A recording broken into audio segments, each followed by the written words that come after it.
What's up, you hilarious haymakers? This is your good friend Paul and my co-host. Alejandro. Hey, everybody. We are here to talk to you about what we've been playing today, plus a little topic that I have for later. But until we get into the meat of everything, Alejandro, we've had a very interesting week, haven't we? Yes, I mean, Sora's in Smash.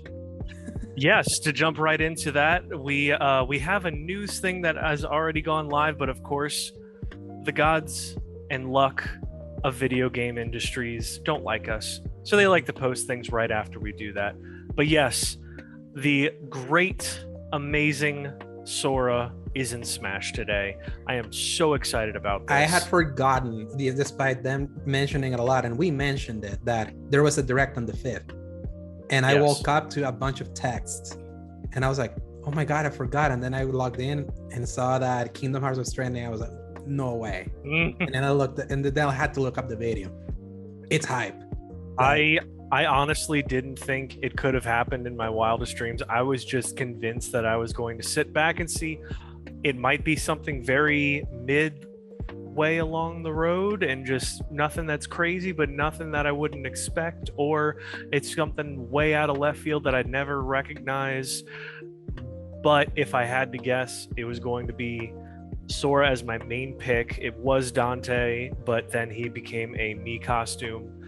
So that wasn't going to happen. And I love how he did it in the inverse, Sakurai, that he went with the Mii fighters and showed people wanted the Doomslayer. What were the other two? I don't even remember. It was Doomslayer and two Splatoon characters. Yes, it's like Cat and one of the Squid kids. Yeah, so it was like, let's get it out of the way there, and then let the final reveal, and then you see Mario throwing a thing, and it's the key, and then Sora coming out like sleeping in classic Kingdom Hearts style, and then the freaking song starts. The song hits so hard. Yes. It was interesting that they were showing his Kingdom Hearts 1 attire, and I was very happily surprised that all of his alternate outfits are from the other Kingdom Hearts games. Because they could have gone really cheap and been like, here's Kingdom Hearts 1 Sora, and all of his outfits are palette swaps of different Kingdom Hearts characters. Mm-hmm. They could have done that. A lot of people would have been okay with it. I would have been a little disappointed, but okay with it. But the fact that they rendered out 4 different outfits, because each one is pretty different in its own way, not just colors. Slightly different in some design. Well, like they would have had to sculpt different game models, even though his face and hair is the same, but like it's more work. So I'm very happy that they did that. Also, Disney, like there's not a single Disney thing at all in this presentation. Like no Disney World, they put the Hollow Bastion. The songs are all exclusively Kingdom Hearts, not like any of the recompositions that they did for like the different worlds that you go into. So I can imagine this was a horrifically hard licensing nightmare to get him going, but they've probably been trying throughout the entire process of DLC with Smash to get him in. And he was always number one. If you had like a bunch of polls, he was always at the top. Well, I mean, but so like they knew, but just from my own knowledge of how little Disney likes to play or pay the people that deal with them, I am genuinely surprised, but it is such a happy one, as Palpatine said it best. Yes. I am not the biggest Smash player. In fact, I always took joy at the calamity that was every character reveal and seeing everyone not get what they wanted. I mean, legendarily, the Byleth reveal is one of my all-time favorites. But just because of the reaction. Byleth plays very fun, honestly. Yeah, I love it. But when you went from Joker to Hero to Banjo, like all these weird ones, and then the Fire Emblem character, that was so hilarious. And then obviously they gave us Packtooth, which I don't even remember who else was there. I think it's Minecraft Steve, Terry. No, Terry wasn't the first one. The Sephiroth, Tekken guy, the Tekken guy, and Pyra. The what's the ARMS character? The Min. Yeah, then there was also the Xenoblade Chronicles 2 character. Mithra and Pyra. Yeah, so it was like a mix of like, this is Nintendo stuff. Okay, that's an interesting crossover. Obviously, there was people that wanted the pie in the sky, like, where's Master Chief? Where's the Doom guy? Obviously, good Doom guy is a me now. And Master Chief, I always thought it was never gonna happen because the Microsoft characters were already there, Minecraft and Banjo. So it's like, yeah, it's pie in the sky, but I'm glad that Sora was like the very last one, because I know there's snarky corners in the internet, but it didn't seem like the internet was on fire with horrible discourse over this one. Everyone seemed pretty happy. Pretty positive. I mean, justifiably so. If he's going to be by such a large margin the top requested character, then he's the one character they could do that's going to have the least backlash as well. Oh, yes. And the rest is going to be, oh well, but at least it's something cool. Yeah. Even people that don't really play Smash were like, oh, okay, good for them. Yeah, and that's the thing. Will this get me to play Smash again? Hell no. I hate that game. I absolutely hate that game if I'm not playing with people. So no way I'm playing. So, but you are playing, right? I haven't touched it in at least like a year. 2 years. I haven't had any reason to break it out, I don't think, because the last time I played it was actually at my bachelor party before I got married. And then maybe like one other time by myself. And just think about it. We're in the year of the we're the year of the pandemic, where rarely people come over to play. That's when I would play Smash. When we were in lockdown, I had no reason to play that game because no one would come over. So yeah, this is not going to change, but I'm happy for the people that wanted Sora. Same. But in any case with that, I'm going to be excited to play that. And next week or a week and a half. What we're playing is whenever the 18th is, that's going to be one of the things that I'm playing. That's for sure. Today's the 5th. So in a week, it's going to be the 12th. It's going to be 2 weeks. It's going to be before the episode from October 19th. So I think that's going to be, you're going to have the time to at least dabble. The worst thing is I'm probably not going to have more than like, oh, it was good. Just Who cares? About it. It's going to be like, yeah, it was all right. And then I'm never going to touch it again. It's kind of sad that it came after I finally got burnt out on Smash Bros. But I never had the time to get burnt out. I just never liked it. That's honestly, you probably avoided a bit of a dumpster fire in some of those cases. But in any case, we got some other things to talk about, Alejandro. What, dare I ask, have you been playing? Yeah, a bunch of stuff. Thankfully, not much of the same stuff that I talked about last week, because I kind of want to be like, yeah, I'm going to dabble.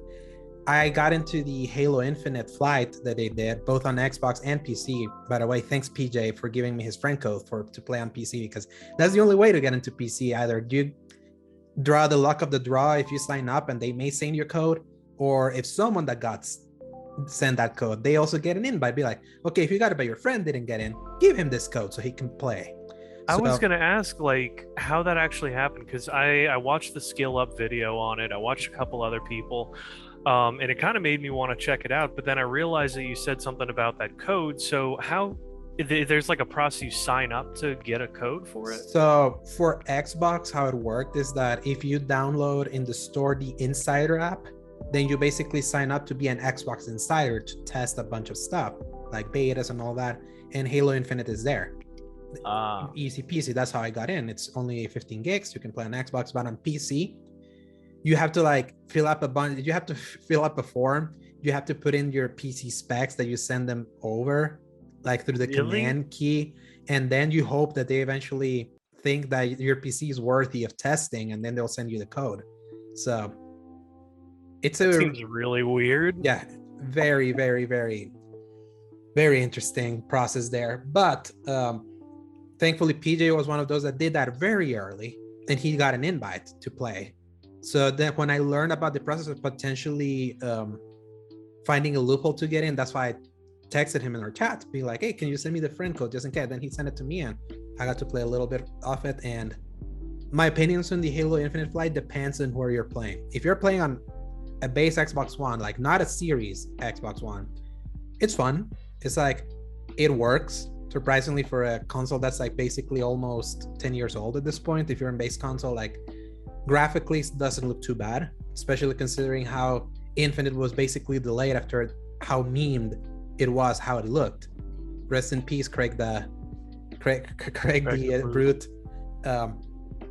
And It's a game that returns to the Halo 3 philosophy of the madness of the multiplayer happens with how you toy with the sandbox, how you mess up with the physics, and the weird things that can happen because of the way you mess up with the physics. Halo 4 and 5 were fun, but they didn't feel Halo-like in its multiplayer. 4 felt more like trying to pursue the Call of Duty ghost of having pre-prepared loadouts. The physics were not that wonky. It was too clean of a game because I wanted to be too pretty. And Halo 4 kind of missed that stickiness because people like playing Halo because when you have a very creative sandbox in a game, that's what keeps your game alive, because you're always going to have the people that are going to be more like creative and, oh, what can I do now? Like I've seen some crazy videos of people like putting like the shield and grabbing a car and pushing the shield on and jumping of the shield and shooting someone. It's like, it's creativity. It's basically what you would see sometimes in Fortnite, but without a building tool. That's kind of where that fun came from. And then 5 wanted to be more of an esport, especially adding like boosting and all of that, but it made the game super sweaty. So there was never a way that you could play Halo 5 in a more chill social way like previous Halos. So that's why people were like, yeah, this is a fun multiplayer shooter, but it's not a fun Halo multiplayer. This one feels like 343 finally found a way to hit on that sensibility from Halo 3. Basically, everyone always says Halo 3 is the peak of Halo in multiplayer. There are some people that say 2 is the other one because it has a different kind of more condensed sandbox, but it feels more like a spiritual successor to the Bungie ones than anything 343 did, while keeping it modern, like adding sprint and having a little bit of an sort of ADS, but not really. And some of the videos you can find online of people toying around with Infinite is really crazy, especially what can happen with the grappling hook that they added. I've seen a couple clips of that. Yes. It's wild. Yeah, it's wild. I'm like, oh man, this would be fun if you can have people that get creative and play like this in big team battle, which was what they enabled this last weekend. I would say again that, but if you're playing on Xbox and as a con, if you see this game, you're like, why does this game took out almost 6 years from the previous game? It looks slightly worse. It runs worse. On console, it's stuck at 30 frames, which that's how Halo used to be. But after the entire collection plays at 60 frames, and even Halo 5, like 60 frames has been like the baseline thing for Halo. It's like for a while, going back to that is like, But I understand why they did it, because they got screamed by the bad visuals that the only way that you can push visuals is if the lowest denominator is not pushing frame rate. So they did that for the advantage of how the game was going to look much better on PC and on Xbox Series X and S. So far, and with the multiplayer, I'm like, I think whatever happens on December 8th when this launches, at least the multiplayer is going to be a win, because it's a lot of fun. As for the campaign, I'm like, you still haven't shown much other than the original reveal. It's like crazy how hidden they're keeping it. And that's the one thing that keeps me from being like, I've been wanting Halo to be like a bona fide game of the year contender again. Like when a Halo came out, it was a Halo came out. That was like, it's like a Mario game coming out, a Zelda game coming out. Yeah. It was always playing in those big leagues. And Halo 5 was the first time that series was like, just kind of came and went. It didn't hit, also because it had a campaign that historically was pretty bad compared to everything that came out later. And with such a long dev cycle, usually Halo games took like 2 to 3 years to make. This one took 6. Usually are like, oh, so you're taking the extra time to really reimagine this thing. And so far it looks like the reimagining is going back to how it was. So I don't know if Halo will be, as a complete package again, have the same strength, unless the campaign blows away. But at least the multiplayer is like, okay, it's back to what people say they want about Halo. I hope all these people that are stuck in Warzone, are stuck playing all this free-to-play stuff, at least give it a shot, especially being free-to-play. You can play Halo Infinite free-to-play when it comes out, even without Game Pass. So, hoping for that. But on PC, my God, the PC version is like, okay, I get it now. You have to play this game like at its fastest performance, because that's when the sandbox shines. When you have like, you don't feel you're fighting the game against performance issues like it is on Xbox, that it's barely 30 frames sometimes, even though it feels tight. It's like, so just watch the clips. That's all I'll say. All right. Yeah, and other quick stuff that I tried. being on games since I was already playing on Xbox when I played Halo. I was like, yeah, let me see what's there on. I want to download a bunch of Game Pass stuff. So I downloaded Sable, The Ascent, Scarlet Nexus, Destroy All Humans, and Code Vein. And I'll say that I deleted Sable and The Ascent and Code Vein very fast. Really? Not because they were bad games, but it's because the base Xbox One doesn't make those games justice anymore. You'll see if you ever try. It's like the frame rate in the Sable, for example, it has a really cool art style, but it's atrocious. You would like chug, like if you're like buffering sometimes. I'm like, I'm not even streaming. Why is this buffering? No, delete. The Ascent is like, oh, this looks like Cyberpunk. Ooh, that looks very ugly. No, delete. And Code Vein, same. I gave it a delete.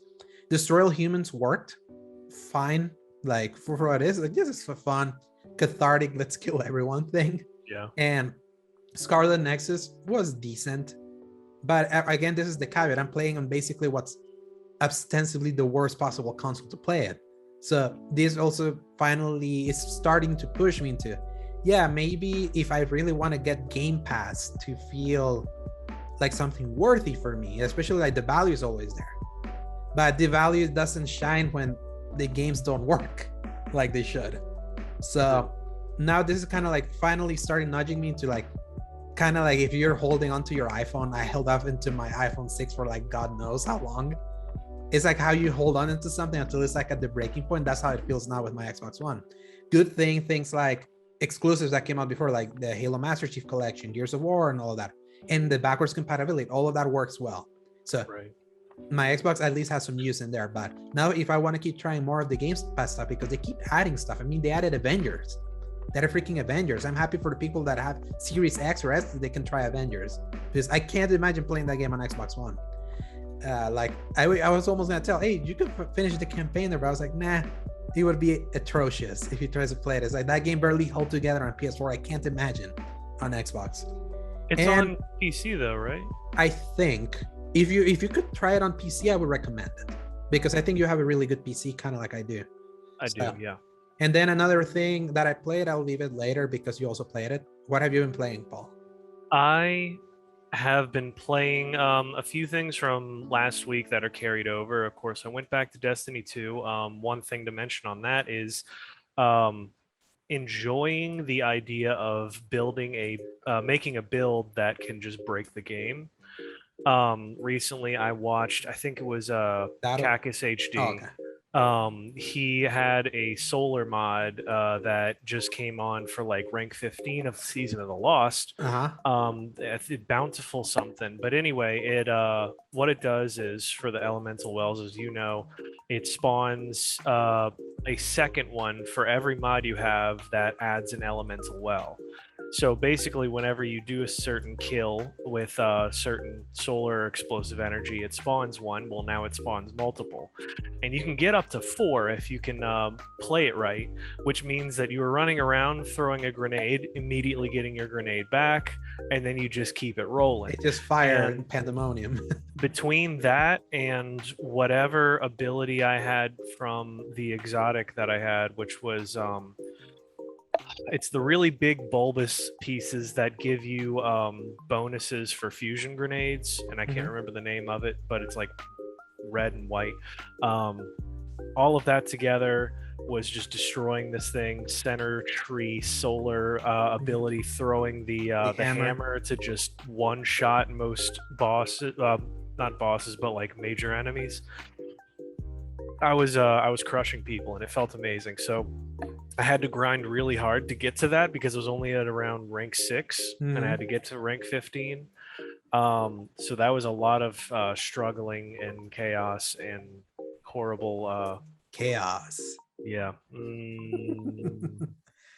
Anyway, I burned through all of that, and now I am on top of the world, feeling great about all of that. Not so great about the resource I had to spend to switch the affinity for my armor pieces to solar to do it. Ooh, yeah. Did not realize that part, but I did what I had to. It's an MMO, Paul. Resource gathering is MMO 101. So. Well, it's everything was fine except for the like 2 pieces that I had masterworked, so I had to use an ascended shard to switch them over. Those hurt, but Really glad I had the battle pass, so I got a couple of them through that, and now that I have it, I'm gonna try not to use them very much Have you anymore. gotten the Air Scepter, the Yes, exotic, that thing crushes so many enemies, and you can actually use it with the build that I have, because if you freeze enemies, it counts as an explosion if they shatter. So that can also have a chance to spawn the elemental wells that fuel my fire. And did you get the exotic? Have you gotten the chance to get the exotic or not yet? Which exotic? The exotic, I mean the exotic catalyst Oh yeah. for, okay. I'm working on building that up, but I haven't gotten it quite yet. Yeah, that was the last thing I did in Destiny 2. I haven't played Destiny 2 in 2 weeks, but continue. Yeah, it's actually funny because I know you and me were watching our little clan chat, and one of them said he had to go through the Ascendant Like 30 times. process like 20 or 30 times, and I got it on my second just like you. Same. So it was really funny that I was just doing it to get like a challenge or something, and I went, oh yeah. It's like RNG just knew that we needed other games to play, so they were not gonna waste their time, so they gave it to us. And then the people that just no life that game, they were gonna, nah, you're gonna have to play this 20, 30 times. I'm still convinced that Destiny has some kind of hidden metric that the less you play the game, the better rolls you get. Because you saw it when I came back to the game. I got all these crazy god rolls. And now that I went away from it and it came back, and I got a bunch of good things from the span of time that I was away. Yeah, there's something to that. Yeah, there's something going on in there. Yeah, that's why I'm staying away, because I want to feel that kind of reward also. So. Really though. So that was the first one. Second was, of course, going back to Spider-Man Remastered. I love that game so much. It's more and more like comfort food, especially based on some of the other games that I've tried recently. It just feels so good. It's so polished. I love the outfits on it.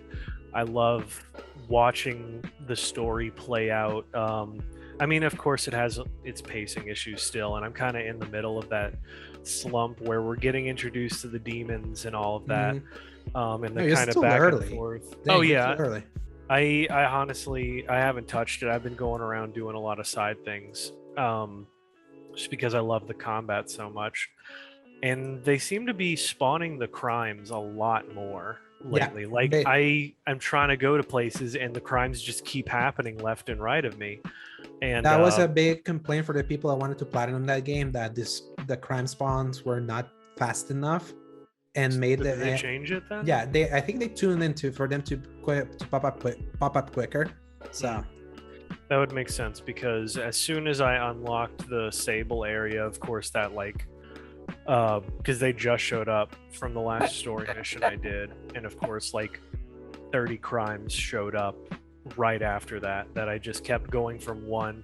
Finish that, I would start swinging, and immediately another crime would start, and I'd go off and take care of that. But it's fun. That's all I'm going to say with that one. And of course, before and after Spider-Man and Destiny, I was playing Death Stranding Director's Cut. Still on episode 6 now. Snowy Mountains? I have the spot where I have to go to Hartman, and I'm not going there quite yet because I built up a lot of zip lines. I realized one thing that started to frustrate me was that the bandwidth, like you don't really get to choose what takes up bandwidth, and you have to go over to things to disassemble them personally if you get to that maximum amount of items in your worlds. And it's starting to sabotage my ability to like put zip lines up and things, which really sucks actually, because now I have to either go disassemble things or just keep doing more missions without my own traversal methods until I have enough to do that. So it's just feels so grindy at times, and I'm trying to not let it frustrate me. But I was looking at it earlier today, and then I went, man, I don't know if I want to go back to play this right now. So I might give it a minute to breathe and then go back to it in a day or two. There's barely anything coming out of note for you, so think about that so that you can not burn through your games. Yeah, I might have to do that. But the one thing that I got that I want to probably talk about second most is the Castlevania Advance Collection. So I picked that up $20, right? Yeah, 3 or 4 days ago. It's $20. 4 games in the collection, which I forgot about that. I thought there were only 3 at the time because there's something about Dracula X was like re-released already technically, but it is immensely fun. The first one that I'm playing, Circle of the Moon, was the first in the line, and the picture on the front of it and everything. I never played that, never really heard anything about it. I only knew there was a YouTuber called Nathan Graves in like the mid 2000s, and I had no idea that that was the connection to the main character of this game. It feels really good what they did to this thing, and I'm going to talk a little bit about the idea of these collections on classic games. What they did, I don't know if you know about like the quality of life besides the brief stuff that we watched. Not really. I've been just waiting to try to get it because I love Metroidvania style games, and Castlevania is like the birth of that. So basically, half of the name even. What they did, fantastic decision, was you have your game. You have, of course, your 3 modes of playing it, which is the one with the black bars and kind of original resolution. You have your pixel perfect, which I believe is like upping the frame rate and solidifying smaller pixels, I think. And then there's the full screen, which I didn't bother with the full screen. It just stretches it, makes it look nasty. But what I love, they added, if you hit L2, it pulls up an entirely different menu, almost like the shift tab on PC or something. And you get to not only save and load wherever you want in the game, you get to rewind time by holding the R2 and hitting back. So if you get hit by something dumb or you're struggling with something specific, you can just rewind time, Prince of Persia style, to the moment before, and then you can matrix dodge whatever it is, jump out of the way, bullet hell style. And that single thing has been amazing for my experience with this game, because it no longer is punishing me for being stupid, but it's giving me, they understand that the people that are going to be playing this are either people that really know the game and don't need it, the mechanic that is, or it's people that just really want to experience a Castlevania for the first time or a first time in a while, but they might not have the skill needed still to do something like that. So they give you this ability to rewind time. Specifically, there's one spot at the start of the game. You're at a certain point in the castle and you get the floor blown out from under, and you drop down this extremely long tunnel that is actually in the map, which takes a solid like 10 seconds for you to fall, and then there's an area underneath that you have to eventually climb your way back up through the castle.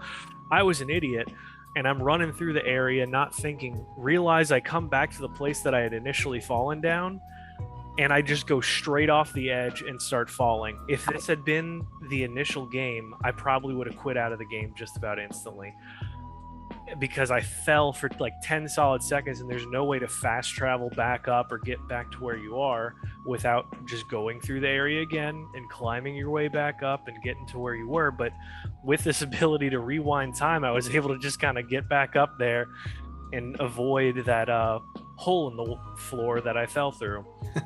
I will say that it can easily be abused. There's no penalty for doing it. It's very easy to like no-hit bosses, because every time you get hit, you just rewind time to the second before you get hit and just keep going. So I've tried to adopt I'm only going to rewind time when I get hit by doing something stupid, or if I'm like about to die and I really don't want to lose progress or something. So I'll rewind time at certain points and just take the hits at some others. One thing that I love that each of these Game Boy Advance games did is they started adding things onto the initial Castlevania model, where the initial collection, if you remember, was like Castlevania 1 through 4, I think, but 4 is just a remake of the first one anyway. And they the ones from the NES, right? Like the old ones. Yeah. So they didn't really do too much different outside of what was already done. Then, of course, you had your Rondo of Blood and Symphony of Night. That was a totally different thing. They did a lot different. But for this specific instance, I haven't played the other 3, but as for this one, it has its own magic system, which it's like you unlock a card, and there's like one stack of cards, and then there's another stack of cards on top of that. What you do is you get to pick one, and then you pick one other. And each of those things does something different when you power up, which is your L1 button. It can be anything from like a fire whip, and like if you leave one up, it's fire, vines, other elements for that certain thing.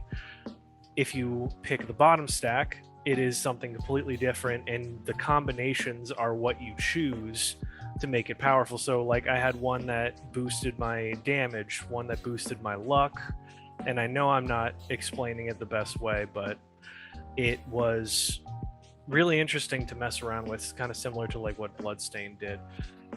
Now, all that is to say, I am enjoying this, and I will continue to talk about the specific game that I am playing at the time, but we have something else that we have to talk about, Alejandro. Oh yeah, we do. What's been the greatest meme of all time this year, Paul, that I keep always mentioning to you? It's our group chat header. I always make fun of it as a way to torture you. Yes. It is The Strangers of Paradise. Final Fantasy Origin. The demo. A demo that actually worked on day one. Released was it Friday? It was literally released after they announced that game is coming on March 18, 2022. So another game in that 3-month hell of releases. I feel bad for anybody that's going to be trying the game during that time, because there's so many other games that are coming out during it. But the reason I want to talk about it, Alejandro, is because we had some very different experiences with this game. Personally, readers, listeners, watchers, don't listen to what this man says. Don't play Strangers in Paradise, please. No, absolutely play it, because I'm gonna start it, because I'm gonna be the first one to say that I cannot believe how much I loved playing the demo. Obviously, it also started. I came predisposed because there was this awesome clip from someone that played the demo earlier that had like the most Japanese ass dialogue possible that you can imagine, about like all these nomenclatures and all of that, and the main character responding just bullshit, and then grabbing his phone and turning on a Limp Bizkit song and just walking out. I could not believe, because that really told me that game was in on the joke. They know they're edgy, they know they're being mean, and they're just embracing it. It wasn't just a bad trailer from E3 that I love so much, that I have seen many times just for a pick-me-up. They're just embracing it. And at a certain point, if you're down for that, I think you're also in on the joke, and you just embrace it, and it kind of clicks. I will say though, I played this demo at its lowest difficulty, casual plus story, because I've said many times that I'm not good at Souls-like games.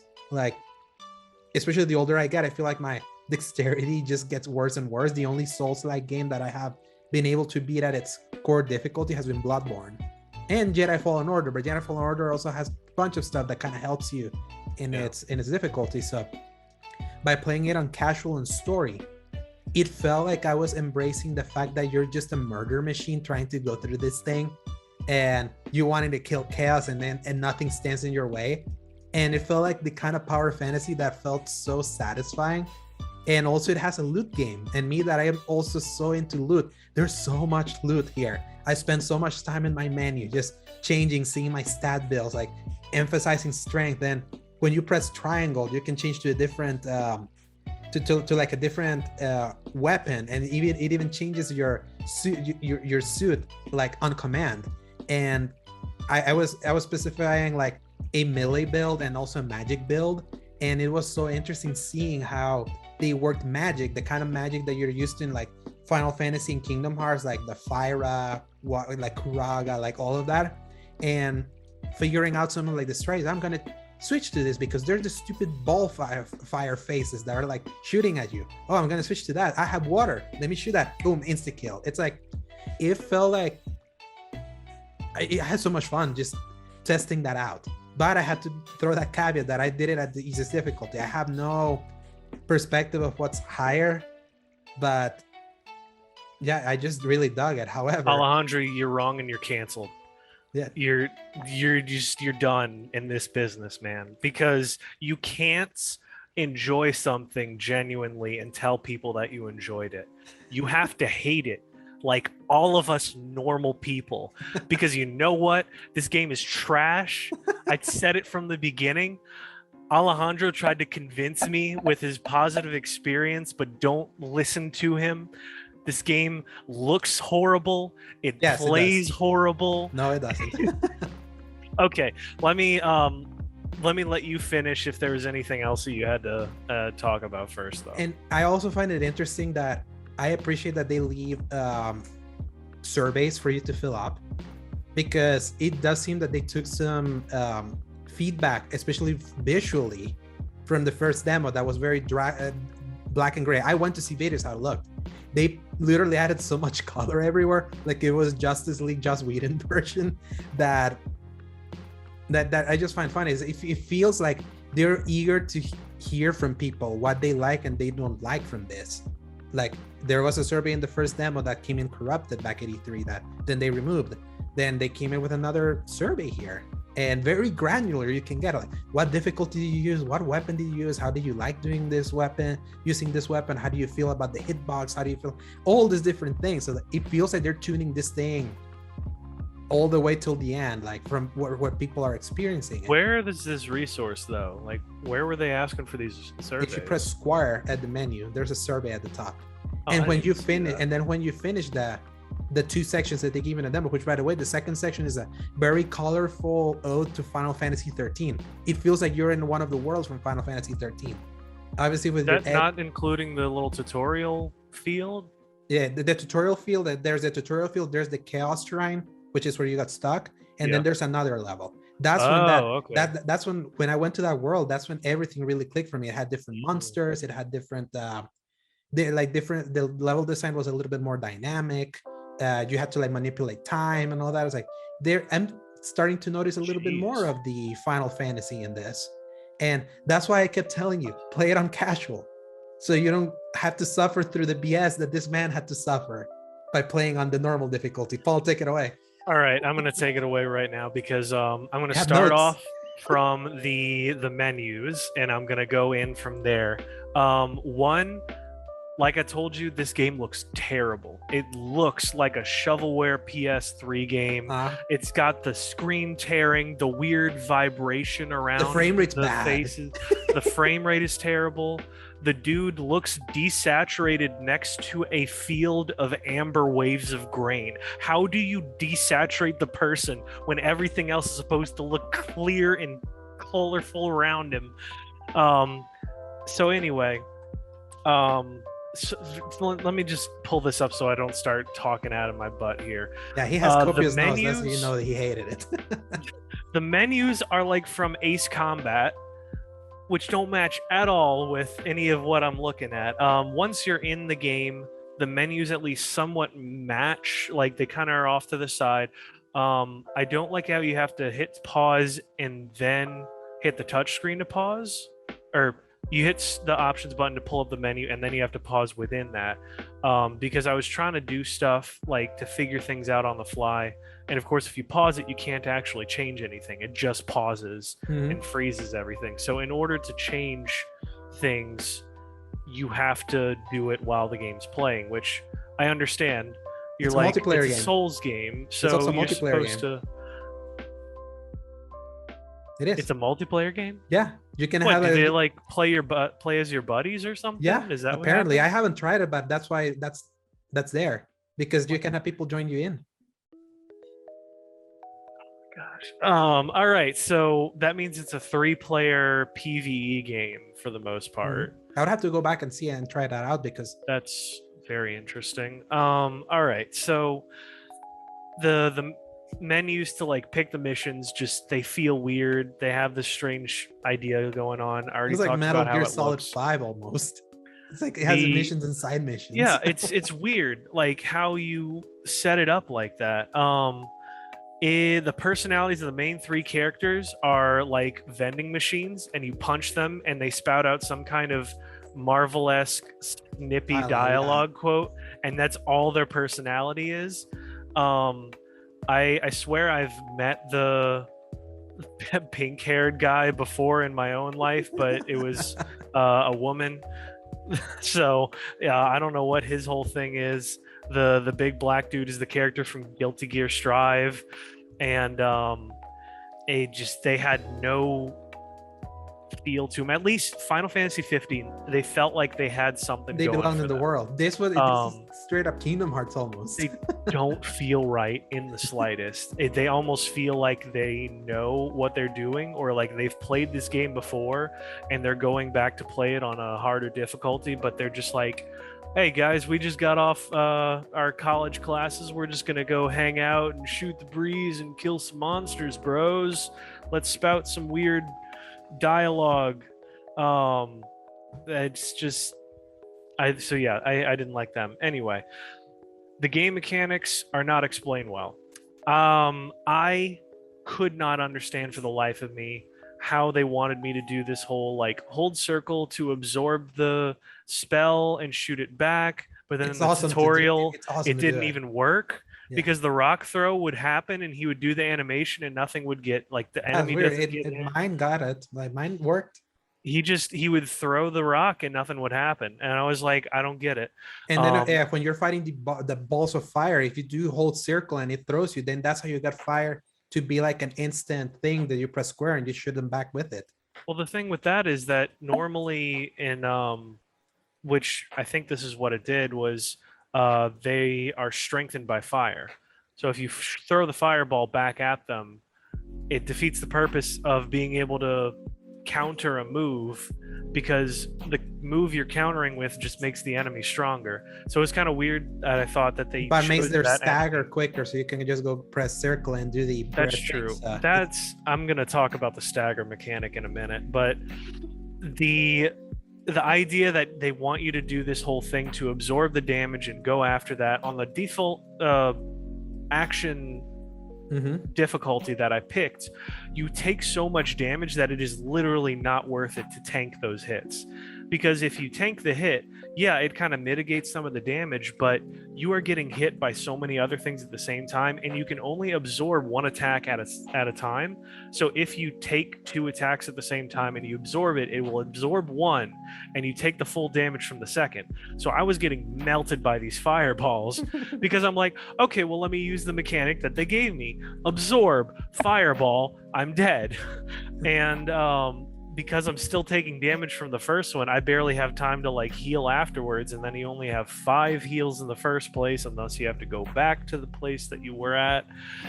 It just there's many like spawn points there are, but like, because for instance, the one that I had, the spawn heal area was right behind these fireballs, and I eventually just ran through them, did that, and then came back and killed everyone.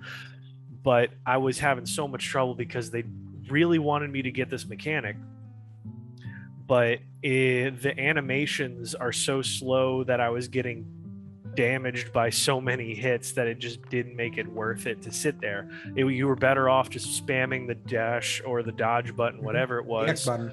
Yeah. Hey. And you had to keep doing that, and that was actually better.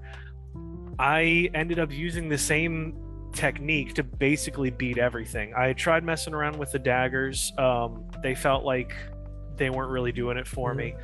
I tried the mage process, which I thought was nice. The problem is when you do that, your NPC characters are still playing the exact same way they normally do.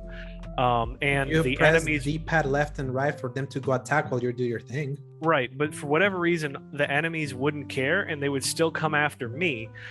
And so I would get attacked by like 4 wolves as my buddies are like, ha ha, and like doing their weird punches and kicks and barely missing and not even having anything done.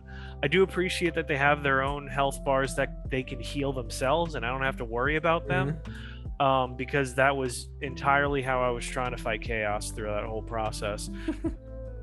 Because he would just keep aggroing me. So I'm going to skip over to the boss fight that I finally rage quit at. Chaos himself, our good buddy Garland. I will say, positive, I love his armor. It fits in Final Fantasy. He looks awesome. Bright color with the golds, accents, very well designed. His cape was great as well. I like that when you break his sword in the midway point, he has a completely different setup. It was weird though that he fights different at first, and then he just spawns an ice sword, and then he fights exactly the same as he did. Mm-hmm. That was a little weird. But moving on from that, uh, his crap was so frustrating because I could get his first half down pretty much easy because I would go block, hit, hit, block, hit, hit, block, hit, hit, block, hit, hit, and I would just keep doing that to spam on him, which I realized that this is where I guess the AI falls apart compared to like a Souls game where they have moves that specifically stop you from being able to do some kind of a route like that, where he doesn't, and he just, you can screw the heck out of him in that first wave. But the second wave, I could not touch him in some of the same ways, or worse, I would get very close and then he would kill me by doing something really stupid in the hitbox failing me. I just could not stand how quick this guy would go through some of his things, because I would get knocked down, and you know how like a lot of Souls games, if you get knocked down you can cancel out of it by dodging. That's how you're supposed to avoid extra damage. But if you get knocked down, you are basically dead, because this guy does so much damage. Literally one of his fireballs does more than half of my health in that middle difficulty, and he will crush you, especially with his little like, oh, I've got 2 fireballs, boom, boom. If he just knocked you down, you're dead. It's like guaranteed, but you can't do anything until he finishes his animation of throwing the fireballs at you, because you can't dodge out of it. That frustrated me so much, because I'm like, I'm hitting the dodge button, get me out of here. And I couldn't do that. So that was really frustrating. Anyway, the palace music, if you remember it, goes bum ba-dum bum ba-dum bum ba-dum.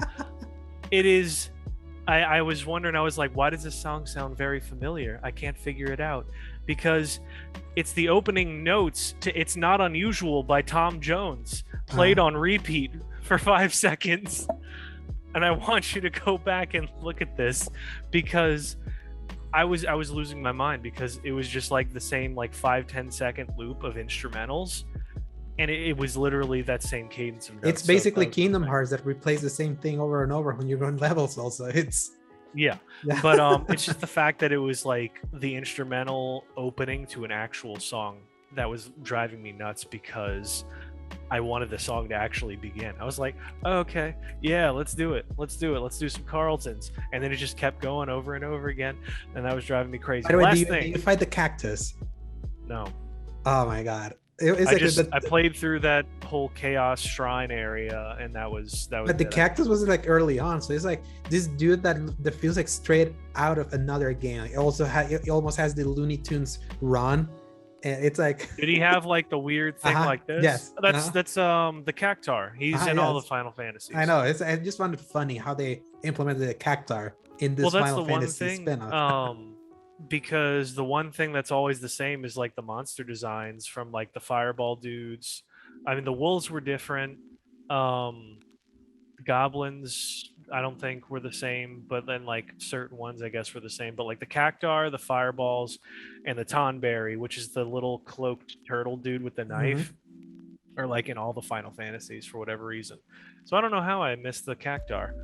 The last thing I want to mention to sum up the entire experience is that it is trying to be 2018's God of War with DMC and Gears of War mixed in. With the visual because style. The whole process is, it even has the exact same look of the health bar and the stagger meter. But the problem is, whenever I'm swinging my sword, you're doing such tiny damage. So I'm like spamming this thing. But the problem is, your R2 move uses MP now. It is uninterruptible, but you also take damage during it. So I'll die in the middle of doing my swings. And it feels like it wants to be something, but then I'm playing it on a way harder difficulty than it needs to be. Just like with God of War, where everything was like a bullet sponge or axe sponge for the most part. And I felt like I wasn't getting anywhere. And I just had to like spam things and it just wasn't working for me at all. And then it's trying to also be DMC with and Gears with its whole like desaturated edginess and the vibe of it. Desaturated, but with color plastered on top of it. That's what's hilarious. It's like, yeah. It's like you colorized a black and white photo, but then you had to take the color away first to add it in. And it felt like you were digitally adding color into a black and white game. And it didn't feel right. There's elements of it I did like, just like Chaos's whole vibe going on there. I like that you could change your clothes on the fly, that you had like hot buttons that you could switch things out and make that easier. I feel like it could have a lot of versatility, but for somebody like me who's really just not vibing with the looter side of things, you're one you're exception gonna, to that. Because I was gonna say it feels like you barely were like putting your better gear. Because I would put the better gear on though. That's the crazy thing. But I couldn't understand what was better versus like a level 10 item or like a level 8 item that was green or blue. And I was like, am I supposed to just put on the better color, or should I stick with the level? Unless the level is significantly higher in a different color, always do the better color. You can always see the stats. It was always going up. Because I was doing like, I tried both and I was just getting thrashed by everything, and I wasn't understanding. Like it's that level of, I'm clearly not playing the game the way they want me to, but they're not telling me how the right way. And I just kept getting more and more confused. And now I'm actually gonna go back and gonna put it at that difficulty just to see, because none of the problems that you mentioned had any problem with that, like at all. Hearing it feels like you played a different game than the one that I did. That's what blows my mind, because you were telling me all this awesome stuff you were experiencing, and I'm like, that's not at all what I felt. So I really hope I get some validation from you on that. And you're like, okay, maybe the jump between story and action, which looked like it was easy, medium, hard, like all games are, but it very much felt like a different game. So those are all of my real thoughts on it, and I am no longer excited for this game next year, but I hope I can be convinced otherwise. I'm frankly, in my casual / story difficulty that I played. This shot up for one of my most anticipated games of next year, like early on. It's just like I'm for the memes. I wanted to, because that scene looked hilarious. I want to like I still want it for the memes. Like I was just shocked that I had so much fun with the combat in the difficulty that I played with. That was like, I'm feeling the itch for this. So, but now I'm gonna try the other difficulty just to see. Now, if I also have a good time with that, there's something wrong with you. But I'll update you with that. True. Yes. Now, I want to ask you, Alejandro, do you have a couple of minutes to talk about allegiances? Absolutely, all the time. Now, because everybody, I'm going to try to keep this one short for y'all, but my topic for the day is, what is your story behind your game system allegiance / preference? Because some of us, we like to dabble in just about everything, but we like that one thing more than a lot of others. So first of all, Alejandro, I want you to tell me what that preference / allegiance is and how you got there. So I've said it many times, like in our show, that I like dabbling in all three systems because I feel all of them have their strengths and minuses, but also being very open that I main on PlayStation. But it's my road to really maining on PlayStation. It's a really funny story. So like, let's flash back to the PS2, Xbox, and GameCube era. That was the first generation I had all three, and I was dabbling equally in all three until 2004, when my dad got an illness that we had to travel to the US so he could get treated. I took with me the PS2 because we had just gotten new games for it, like Lord of the Rings, Return of the King. I was so obsessed with that game, plus a bunch of other stuff. And while we stuck so many months there in the US while he was getting treatment, Spider-Man 2, the game came out, Shrek 2, the game, all these other games from PS2 that my library just kept growing, that then eventually that became like my most packed library. However, when the next generation came out, my dad surprise bought me a 360 with Call of Duty 2. And for the period of 2005 to 2007, I was so up the 360's ass. I absolutely love that system. Call of Duty 2, like that was at the era, I missed that era of Call of Duty because there was a time where I felt there was no game that was cooler or felt better than Call of Duty at the time. And those early years with the 360, with Gears of War, Rainbow Six Vegas, Ghost Recon Advanced Warfighter, Oblivion, that I didn't buy but I rented, Bioshock, Halo 3, like even Mass Effect. Like it's like those early years with the 360 were so good. And the game I was most anticipated myself in the fall of 2007 was Call of Duty 4 Modern Warfare, just based on how much I loved the Infinity War Call of Duty. However, that year, my dad also surprise bought me a PS3 when it was very expensive. For everyone that remembers, in that 2006, 2007 era, that system cost $600. In El Salvador, you want to know how much that thing cost? $2,249 for the 20 gigabyte, the GIMP version, not even the $60 version. And at the time, I was like, I don't think I love the PS2. I enjoyed the library a lot and all that, but at that price, hell no, I'm not gonna buy that. But then my dad bought a PS3 because at that time I was also very wanting a Wii. If everyone remembers 2006, 2007, everyone wanted a Wii. Wii was the most sought after system at the time. It was like so scarce that everyone, if they saw, even if they own one, if they saw it in the store, they would buy it. And my dad failed to get me a Wii like 3 times. He went on business trips to be like, hopefully you get a Wii. He couldn't find it. Let's see if this time you can find it. No, he couldn't. And then the 3rd time, he saw a demo kiosk showing MotorStorm in HD, and he played it, and he was blown away how it looked back then. That he was like, you know what? Screw the Wii. I'm buying you this at $600. And here's the catch: the 360 we bought here for $650.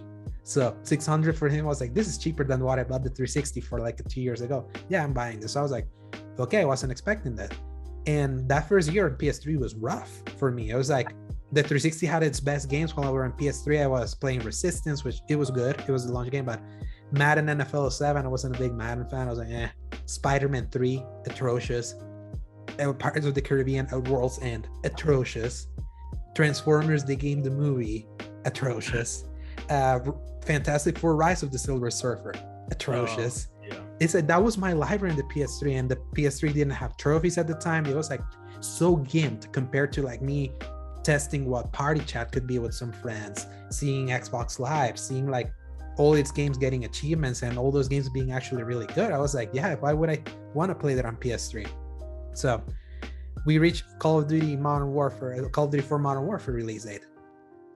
It was that fateful day. I'll never forget it. My dad was like, do you want to come to the bank with me? I was like, nah, I'm good, because I had just managed to learn how to plug in my 360 to my dad's internet. He had the modem in his room back then.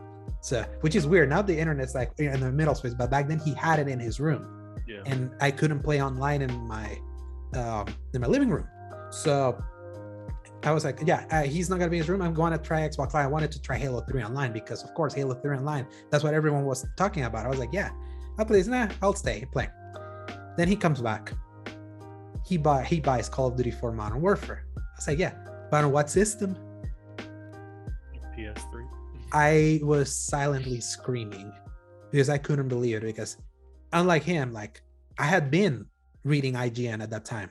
I had been reading the tea leaves, seeing how many PS3 versions were always scoring lower than 360 versions because they looked worse, they ran worse. And a month before, when my friends were like, what system do you recommend us buying? I was like, buy a 360. I kept telling them. And then when we all get 360s, we're all gonna have Modern Warfare the way we can all play together. And I got that on PS3. I was like very crestfallen because I was like, man, the game I was most anticipating now, I got it in the worst. Like, yeah, at the time I thought I got the worst version because that was logic back then. Especially makes me angrier that he bought the PS3 version because the store clerk told him, no, buy the PS3 version. The PS3 is more powerful. Bullshit it is. The PS3 was weaker than the 360. So, however, to my surprise, when I played it, that game ran beautifully. It looked great. It played great. I had not realized that Call of Duty 4 was the first game on both systems that was basically the same. And the only time that you would even see remotely any difference was its own texture here and there on the 360 if you were looking both of them next to each other, which when that happens, that's just nitpicky. That's how you know it was a good system. Then I was like, man, I was torn because I was like so in love with the 360 at the time. I even was like trying to figure out if there was a way that I could also get the 360 version of Modern Warfare just to have there, because I just was not gaming on PS3 much at the time. But then I also realized that PS3 also has free Wi-Fi and free internet in the way the Xbox Live. If anyone remembers the old, very noisy Xbox 360, it couldn't even do Wi-Fi. Like it barely could do that. You needed to get a third-party attachment. Yeah, so I could play Modern Warfare in my living room and online, something I wasn't doing. So that was like my first real big multiplayer, even though it wasn't a system that didn't have the online capabilities of the other one. So I was that's still to my day, Destiny has taken it over, but that was like my most played multiplayer ever. I wasn't that kind of gamer, but I was still buying things on 360. Assassin's Creed, the original one, I bought on 360 because I read the comparisons again. It looks great here. It looks like trash here on PS3. And I can confirm, because in our first few episodes that I mentioned you, I was replaying Assassin's Creed and did the PS3 version. I was like, no, I can't do this, and found a cheap bootleg, not bootleg, a cheap ass 360 in the Facebook marketplace. And that's how I required an Xbox One back then too, so I could replay the best version of Assassin's Creed. And I also bought Rainbow Six Vegas 2, which was the bigger game that came out later that year. However, then my brother bought FIFA on it on PS3. Then he wanted Ratchet and Clank Future because I had told him, hey, I want PS3 games I can play. What can I play? I was like, maybe Ratchet and Clank because you like Ratchet and Clank there. At that time, GTA 4 was coming out. And if you remember, it was like that was a big deal because all these outlets were giving it 10 out of 10, which was not seen in years since Ocarina of Time. And I remember showing my dad my review, look at this, you got a 10 out of 10. He was like, oh, interesting. When we went to buy my brother Ratchet and Clank for his 8th birthday, we also bought a Mario Kart Wii. At the same time, they had GTA there. In fact, they had it on a TV. They plugged in the 360 version. I was trying it out. Little did had I known that my dad was also gonna buy GTA, but he bought the PS3 version. I was like, again, the version that I think it's weaker. And to my surprise, it wasn't weaker also. I was like, okay. Then a month later, Metal Gear Solid 4, Guns of the Patriots. The game when I was like, I got a PS3, I was like, if there's a game that's gonna justify me having gotten this machine that I'm barely playing because I prefer playing over here, is Metal Gear Solid 4. And that game was at the time phenomenal. Metal Gear Solid, my favorite PS2 series. Getting to see that ending at the time, because that's how it was pitched. This is the end of the saga. It felt so fulfilling, and it still is. It really is. It's like that was like the perfect capstone for a fan like me. So I was like, so now I have Metal Gear 4 here. I had GTA 4 here, and Call of Duty 4, the game that I kept playing here. So I was like, I want to keep playing on the system that I'm still playing Call of Duty 4 on. Like if I'm gonna travel, what game do I want to? What system do I want to bring over? If I'm going like to the beach, to our beach house or somewhere else, and I want to have games to play, what game do I really want to be playing? Always Call of Duty 4 was that game. So, and I never acquired the 360 version anyway. So I stay there. And then a month later, on July 3rd, ironically, I went back and looked. You know, July 3rd is a very special day now for me. Yep. They announced PlayStation was going to get trophies. Finally. And then that's when I made my decision. I was like, you know what? I'm staying here. And the rest is history. It was tough because it was me basically embracing the fact that I was always going to be playing in the console, where if there was always two versions of a game, more than likely the 360 version was always going to come out on top. It was me always reading Digital Foundry and be like, please be good, please be good, please be good. Okay, the frame rate is not as different, but they will always be like, if you need the two, if the choice of buying the two of them, get the 360 version. It was always like that. Yeah. It was only in very few times, like Final Fantasy 13, absolutely better on PS3 than on 360. LA Noire, surprisingly better just because of being on one disc. Dead Space 2, they both look equal, but get the PS3 version because it comes with Dead Space Extraction and it's all in one disc. But it was few and far between. It was always like Call of Duty versions kept getting worse on PS3. Like the Black Ops PS3 was horrible. It looked horrible. It had It was the resolution was 960 times 544. That's how blurry it was. So it was sub 720p. It's like some games just straight up like did very crappy PS3 ports. Well, wait, didn't the 360 have the same problem? Because the early stages, you only had, what was it, VGA? Yeah, but like internal resolution was still different from the output resolution from a TV is different from a game's internal resolution. So you could be playing a game at 1080p, but if the internal resolution of a game is 540p, even though it's in a 1080p TV, the games are gonna look grimier or low res. Right.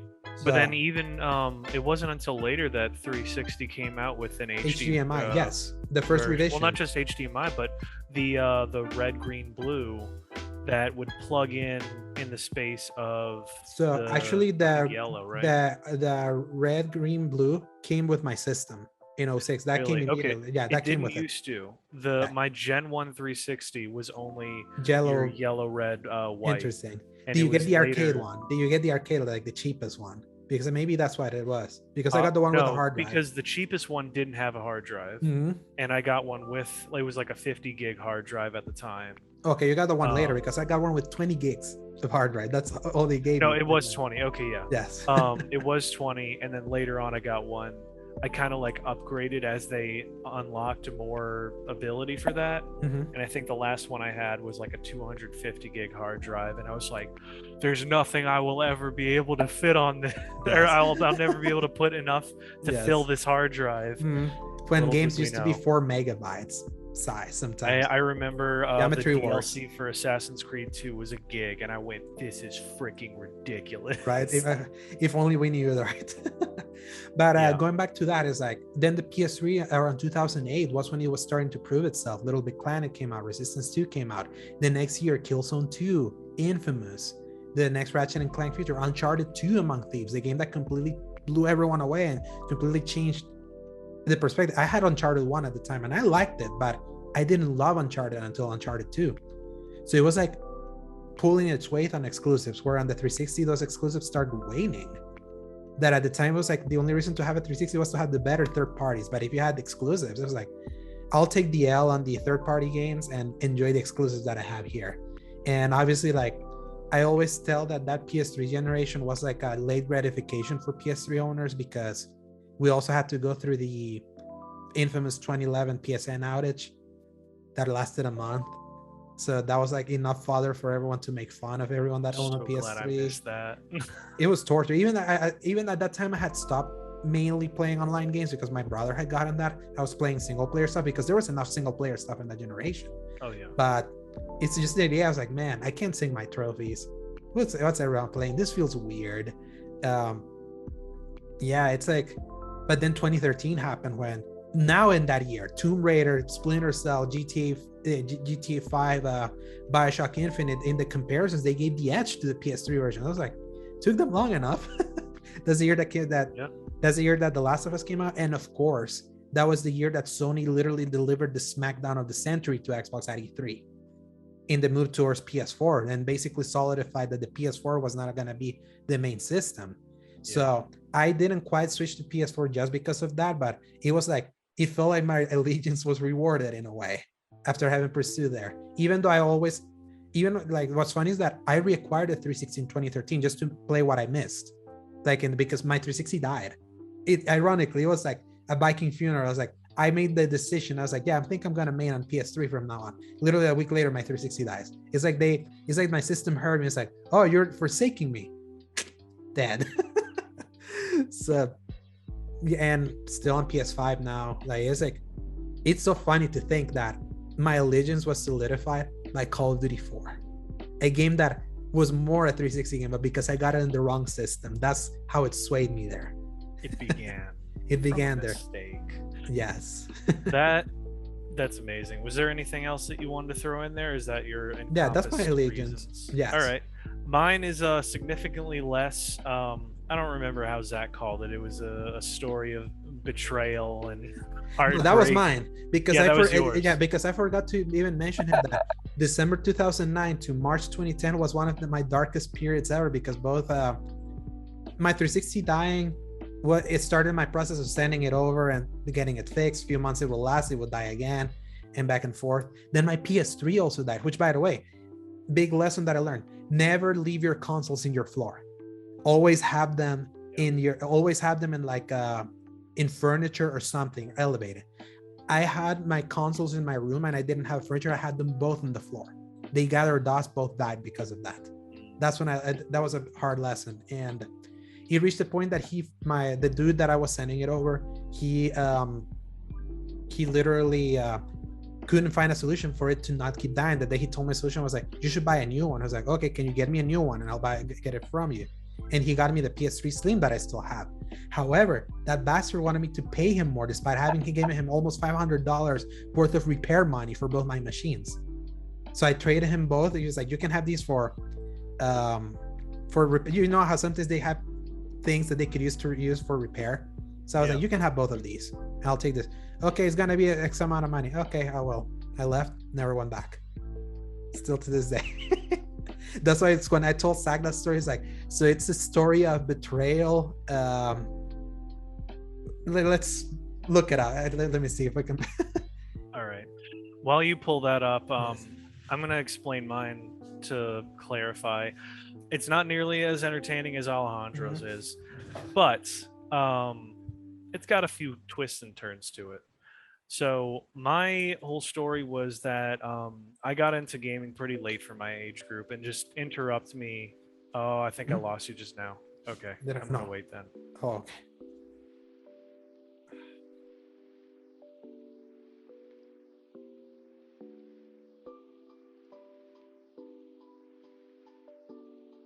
All right, there we go. We're back. Yeah, my internet got unstable again. So I think I was about to give a preamble for my stuff, and interrupt me whenever you've got your answer on that. But my story is I got it. The story of heartbreak, betrayal, death, and theft. Death and theft. That's good. Zach never fails at finding the singer. Gold.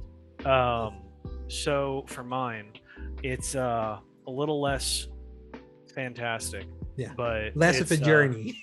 Yeah, it's still a bit of a journey. So I got into gaming a lot later than people around my age group, because I was born in '92. But I didn't really I had friends that had stuff, but I didn't play anything. The first game was a fake blue phone that would open up the bottom half of it and it would play Tetris. Huh.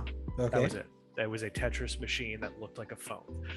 And the second thing I got was a Game Boy Color that we actually bought a Super Mario Land from this guy that was pissed off at Game Trader, and he was sitting outside of the store, and he saw that we were going to buy a Game Boy Color and said, hey, I'll sell you this for X amount of money because they're trying to rip me off.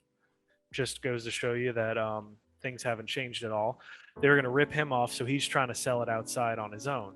And so my dad buys it from him and not the store itself. So I take that home, and Mario is the first real video game I actually play in my hands. So you can say a Nintendo system was your very first system, right? Same as actually, Super Nintendo. Yeah. So that was my whole thing. I played that for a long time. I got the little jack in with the light above it because those systems didn't have backlighting back in the day. And I played that, and then a few really terrible licensed games. I had no right picking anything because I had such terrible taste, yeah, for anything. I was the 101 Dalmatians game, that looks fun. Here's the thing, all right, we would justify those terrible games because at the time for us they weren't terrible. They were of properties that we identified with. Right. At the time, and they were hard. I never beat any game on the Game Boy Color ever. And then, of course, later on, I would watch some of my friends play Pokemon on theirs, and I was like, that looks kind of neat. All right, whatever. And it wasn't until I think I got a secondhand PlayStation 1 Slim from my grandmother. And what was that? Was it the one that had you can buy a screen on it? No, not that one. Oh, okay. It was just it had the circle in the center, and you'd hit the button and it would pop up like usual, but it wasn't the bulky gray one. Yeah, it was a Steiner one. Yeah, it was a little slimmer, but it wasn't the one with the display. So I used that to play the Buzz Lightyear video game. It's amazing. The one that you have to pursue the villain, or the Toy Story 2 one. And the whole game is you're chasing after somebody, and it's almost not really a racing game, but it's almost like a weird platformer where you're running forward, and then you had like a weird boss fight. It was so weird, and they would like play clips from the TV TV show as show, yeah. well. I never And beat that game because I stuck at there was this dude that became a werewolf. That was the last level that I played. I never beat. I think I got stuck on the vampire guy. But I think it's vampire. I think it was a vampire. Yeah, the Nos 4A2. Mm-hmm. And I remember his whole intro thing because I kept having to redo it over and over again. I couldn't beat him. But yeah, great show for anybody looking back on that. Anyway, I played the Atlantis Lost Legacy game for PS1, which was just like all of your regular PlayStation 1 platformer Treasure games. Planet? I played that one on PS2. Okay. So I'll get to that. But I played a couple of those, the Star Wars Rebel Assaults, Jedi Power Battles, the episode 1. Who do you play with? I played as Obi-Wan. Either Obi-Wan or Qui-Gon, because my brother would play with me, so I would usually pick Qui-Gon. He'd be Obi-Wan. But I also like Mace Windu a lot. When he still had the blue lightsaber. And Adigalia had her red saber. She had a red saber. Yeah. And I think she fought with like the reverse grip as well. And then Plo Koon was in it with his yellow lightsaber. Which is weird. The movies didn't even show that. It's like they both have either blue they just kind of guessed. Yeah. But then that was a journey, I'm telling you. But did you ever play the Phantom Menace game? That was a top-down RPG. The episode 1. The episode 1. Yeah. That was so hard. I actually couldn't beat that without the Game Shark cheats. Game Shark.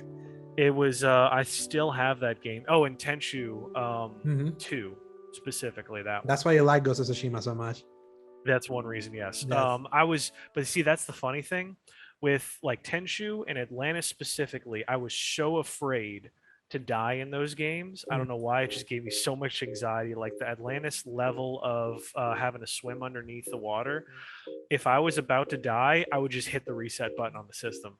I wouldn't care. I was so afraid of watching my character die. Deep sea games always stress me. Yeah. Scares me. And then episode 1 specifically was just immensely hard because you could like reflect certain blaster shots, but like because it was top down, you couldn't really see them until they were coming at you. And you couldn't tell like how to jump over things, the distance. It's the same problem that I have with Control's map. It's just everything looks smush and I couldn't tell where things were. And that was the only reason I beat it was because I absolutely cheated. That game was also hilarious because your character could get dismembered. Died is like your characters would turn to pieces. I forgot about he would like get blown apart and stuff. That's true. And then I would also go to my uncle's house and play like the original SSX and Medal of Honor and some of those. So those were immensely fun. But anyway, all to say, played that, switched into the PS2 because that was coming out at the time, and then I played a ton of. Like, when did you get a PS2? PS2? Because I remember when I got mine. It was an original PS2, so it would have had to be the fatter one, right? The fatter one that has that's the one that I got also. We liked that one because it was also a built-in DVD player, so I could like take it with me if we were going on vacation or something, and we would just have something to play. We got our PS2 the same day that Star Wars Episode 2: Attack of the Clones came out. Nice. Yes. My dad was in such a high for Star Wars that we went to buy the PS2 because he wanted to play Jedi Starfighter. And and that was the game that he bought there. So I'll never forget, like, remembering just like, yes, I got episode 2 that morning, and then later that afternoon we got a PS2. I already had a GameCube at the time. That was the first one of the 3 that I got. I'll get into that one actually later on. But anyway, to digress for the PS2 era, I played literally every single Star Wars game that was ever created for the PlayStation 2 and PlayStation 1 on that thing. Battlefront. I have a story about that one, but I shouldn't talk about it. Basically, the short version is I was failing my English class. My parents bought Battlefront 1 for me, and they sat it in front of me and said, you have to finish this book report that's going to get you out of the failing level. And if you don't, we will return this. Yeah. And I would stare at that stormtrooper and I would imagine. So it was the first one that had the big. The first one. Because on the back it had the Actually, I think it had the Clone Trooper on the back I still because it have it. was Yeah, I both still have it. I had that eras. game on So Xbox. So it was fantastic. I cheated a little bit because my buddy, my neighbor had it, and so we played a little bit of it, and I was like, "This is the greatest thing I have ever seen," and it's especially still to two. this day fantastic. Yeah, two just made it even better, but with everything that goes on, it's amazing. I have a friend to this day that he's like in his 30s, and he still plays Battlefront 2, the original one, on like his PlayStation 2 or on You his can play PC, I them think. on backwards compatibility on Xbox. I have both of them. Yeah, Yeah. maybe he has an Xbox 360. That's what it was. But yeah, anyway, so I don't want to make this too long. So, needless to say, I played a lot of really great games on the PS2.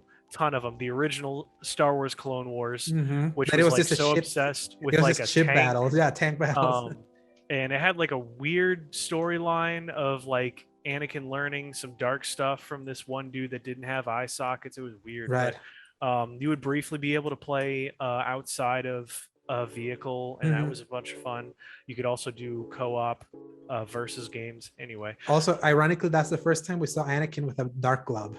That was the first because yeah, the Clone that's Wars true. cartoon had him with like the full robot hand. Mhm. So And which actually the Clone Wars TV show didn't come out till way later, 2003, and that one was hmm like a good couple years before it. hmm So anyway, I was about to talk my parents into getting an original Xbox because I wanted the trifecta, and there was like Republic Commando hmm and Knights Knights of of the the Old Old Republic. Republic and a couple other things that like I'd briefly been able to play at a friend's house, but I wanted my own. My parents said, "Well, do you want the original Xbox or this new one that's coming out called the Xbox 360?" And at first I was like, I don't really want the 360. I just want the other thing. I want to be able to play my old games. They convinced me, fortunately, to wait on the 360 when it came out. And sure enough, at that Christmas, there might still be video evidence of me opening up the Christmas thing and going ballistic because I got a 360. I was like, Xbox, like that kid. That was me. I was losing my mind. So I was a 360 kid from that point onward. Played everything on 360. Sadly, I lost some along the way because the Red Ring of Republic Death. Commando game. Well, hang on. The Republic Commando game was not playable on the Xbox 360, and I Mhm. had it in preparation for that, so couldn't do that. I did get to play Halo. All of those, of course, everything else going on that you can imagine, I got to play it. And then the Red Ring of Death phase of my life happened. This Horrible. was a time of tragedy for me because I lost the first one and it froze up. It wouldn't work at all. As you know how that all works. My dad says, "All right, here's the phone. You may call tech support and get it fixed because we know this is a problem that they're fixing for free." And I was just like, I don't know what to do. I'm like 10.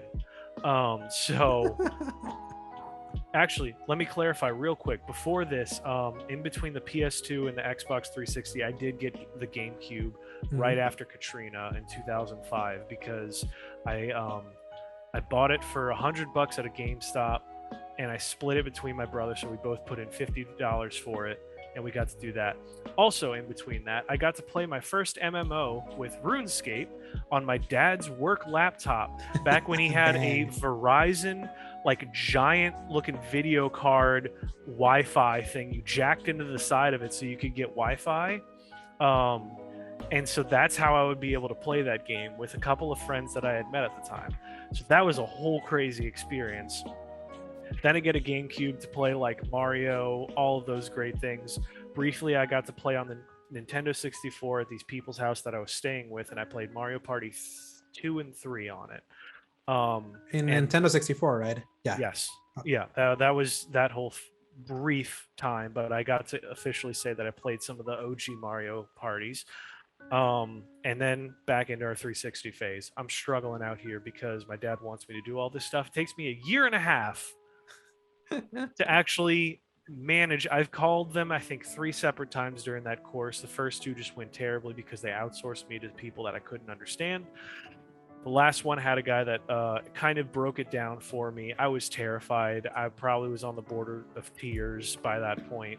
And fortunately, they were able to send me the box to get it sent off. I get a second one. The second one I play for a while, and then I'm playing Transformers 2 Revenge of the Fallen for the Xbox 360. And the screen freaks out, goes checkerboard with red and green, and then it shuts off. Can't get it back. I see that it is there's a black spot in the center of the Xbox 360. It has melted itself. Like, there's nothing left in this thing, and it's a miracle that it didn't catch on fire, frankly. So do the same process, but I'm a lot better. I learned my lesson. I call them up, I knock it out, I get it done. They send me back a box, I tape it up, put the box in the Xbox in there, the thing, and it goes away. It comes back in like 4 weeks. It's the same system. It's the same box. It's the same tape. They say, we fixed it. I open it up. It's the same system with the same burn mark. I'm like, guys, this isn't working. Go. So I put it back in. They're like, oh, we're sorry about that. We thought that was fixed. We'll take it away from you. And so they take it away again, and they give me a third one. And thank God the third one continues to work, and I get through all of that. It definitely sours my opinion for Microsoft at the time. Mm-hmm. I've also played basically every single 360 game that matters, because at that point, I was blessed to have a mom who would buy me things because I would convince her. Even though I definitely couldn't play M-rated games, I would convince them of like how the rating system would work in my head, and I would tell them how it works. And I was like, no, they do that so they can get higher sales, but it's not actually rated M. They just do that, and they pay the rating company money so they get a higher rating so they get taken seriously, because nobody wants to buy a rated E or T game anymore. And part of that's kind of true, actually, but I made it up just off my back. No, legitimately, it's like there's some games that are not that bloody. It's like, why is this M? Like, there's Halo, like, was most rated of the M. Halo games. That's what they are rated until T Halo 4. Yeah. And that was so a lot of that stuff I would just like make up things. And I was like, oh yeah, so at the end of Assassin's Creed, he says the F word like one time after like a post-credit scene, and you don't actually have to experience it. Assassin's Creed 2 is rated M because you get to go on dates with girls and you have to like carry them and protect them from stuff. That's why it's rated M, I promise. Prototype is rated M because you're being hunted by like demons, and you gotta like, you are the prototype and you have to fight them with like the military, and you help them out. And they're like, all right, that works. That makes sense. I would make this stuff up by looking at the front and the back of the case, and I would spout nonsense at them to convince them to let me buy these things, and then I would experience all this crazy crap that's going on in these games, like Prototype. Just look up some gameplay of that. That's not a fun game for families. No, not at all. But even I loved that game so much. I had no right to. Goes to show you how much I started liking Devil May Cry and where Strangers of Paradise got its desire from. Yeah, at what age were you finally able to just get M-rated games without? I wasn't until like I could get that experiential caveat of like 16, 15 for Halo, like 16, 17 for Call of Duty, because it was like military, and I would convince them like, oh, this was real, like this actually happened, guys. And they were like, okay, well, it's like World War II. Okay, let's play that, but like nothing else. And then it wasn't until like way later that I could just convince them to buy me things, because I'm like, all right, let me get that, or I would buy it myself, and then I would lie about what it was, because like my parents never knew I was playing GTA in that house, because they would hear all the horror stories of what that was. So anyway, this isn't about Paul and getting his abilities to play certain things. It's about my allegiance. So needless to say, I worked with my youth group, and this is where it's finally coming full circle. And they had a PS3. The PS3 was owned by the youth pastor at the time, but it was also technically the church's because he bought it for the church, but he had his own games there. So we would play like Black Ops and Halo and some other not Halo, what am I talking about? Well, I would bring my 360 and we would play Halo. But we had a few things, and one of those was Uncharted 2. And I knew I'd heard of it, but I never like experienced anything about it. So one day they're working on some things in the choir, and I'm supposed to stay here by myself. And they have basically like a garage, more or less, in the back of the church. And that was like repurposed for their youth group. So they have like a TV, they have a couch, they have all that cool stuff, and a window unit with AC. And they're like, Paul, we're going to take like 3 hours. You can do whatever you want in that time. And I was like, can I play this PlayStation 3 with this game? And they're like, yeah, okay. So I put that in, plug it in, and I start playing Uncharted 2 with full knowledge that I only get one experience with this. And it transformed my life. Yeah, that game. That game was so cool and had no reason to be. I burned through the entire game up to the point where you catch back up to where the flashbacks were in one sitting. The middle section. Yeah. So I play through like the whole prologue and like everything else that gets you caught up to the train segment. And then I thought that was where the game was going to end, because it's like, oh, okay, well, you're at the end of the game. You catch up to the end of the game. That's where it is. So I never actually finished it. Little did you know. Little did I know.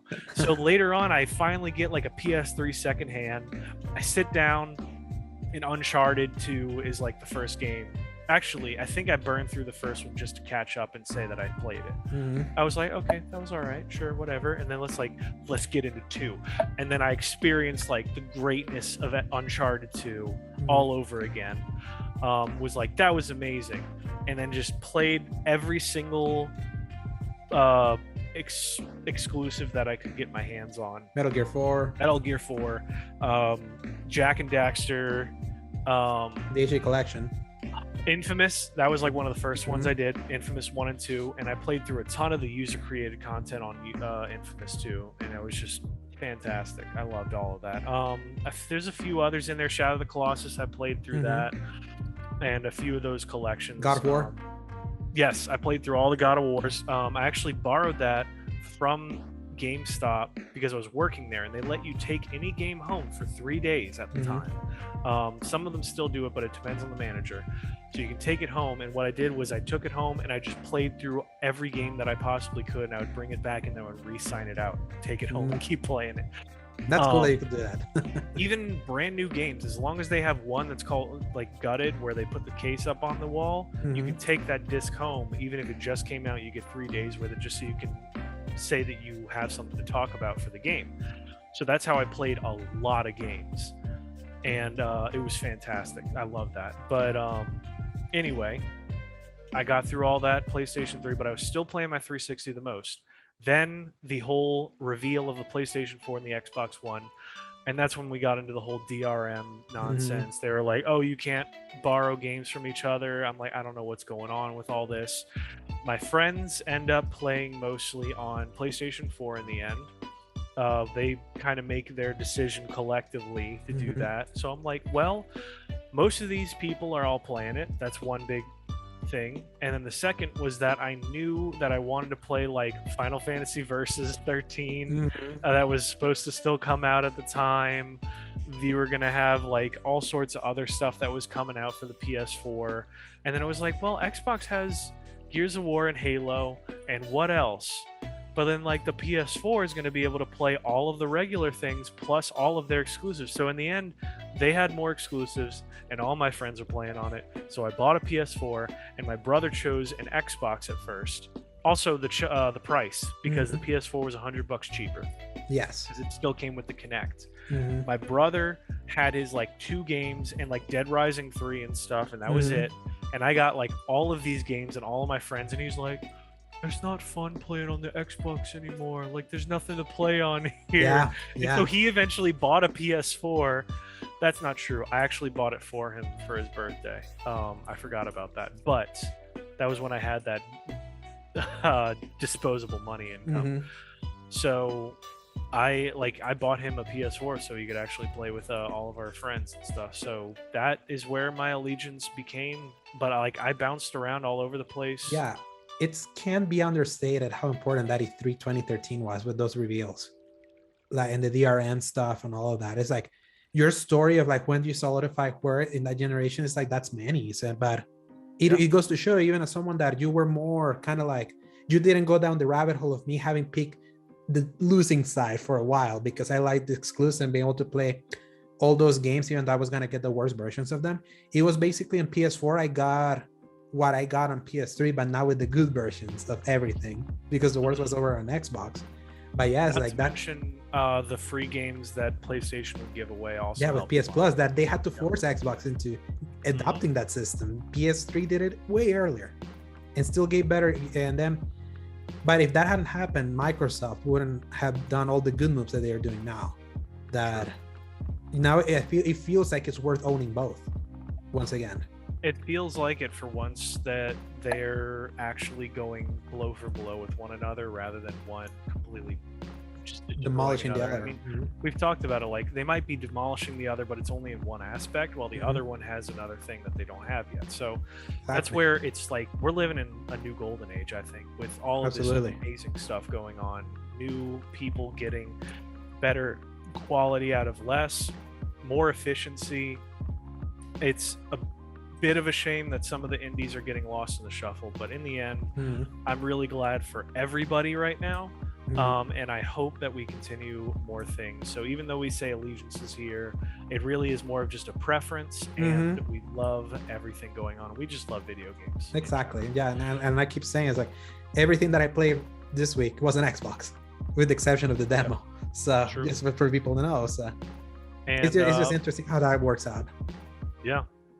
So with that wraps up our show for today, Alejandro. We had a good run today. Yeah, and not only that, like just to show where our allegiances don't or don't lie, we're playing Halo. Exactly. Yeah, we're gonna be playing which you Halo. Can go check out another time / another day at this channel, though. Yeah, you'll see it live. We're gonna be playing as much as we can, time permits. We're one. Yes. I'm gonna take Paul through all the Halos as we head into Infinite, because slim pickings for new stuff right now. Other than a few stuff, might as well play something that will eventually lead to something. Sucks that Infinite won't have co-op, so we're gonna be playing co-op before we all do each our own thing with Infinite. We'll eventually get there, though. Yeah. But until then, Alejandro, it's been great. Actually, where can people find you real quick? They can find me at twitch.tv/theslayergiant, where you will see the streams that we're going to do for Halo. And then those will be uploaded to our YouTube channel at XCape Media. You can find me at Twitter at @A_Duro_Segovia. You can find me on Instagram at Alejandro Segovia 93. And you can find some of my written content at thecriticalcorner.com. Where can people find you, Paul? They can find me, as always, at both YouTube and Twitter at Dork of Art, Twitch at AngelSword21, which is, well, you'll see the gamer tag, not the channel, up today. But in the end, those are all the places you can find me. Alejandro, it's been great talking to you today, and I can't wait to talk to you again while we shoot some Covenant. Absolutely. But until then, everybody, thank you all very much, and press X to play. Adios, everyone. Hasta luego.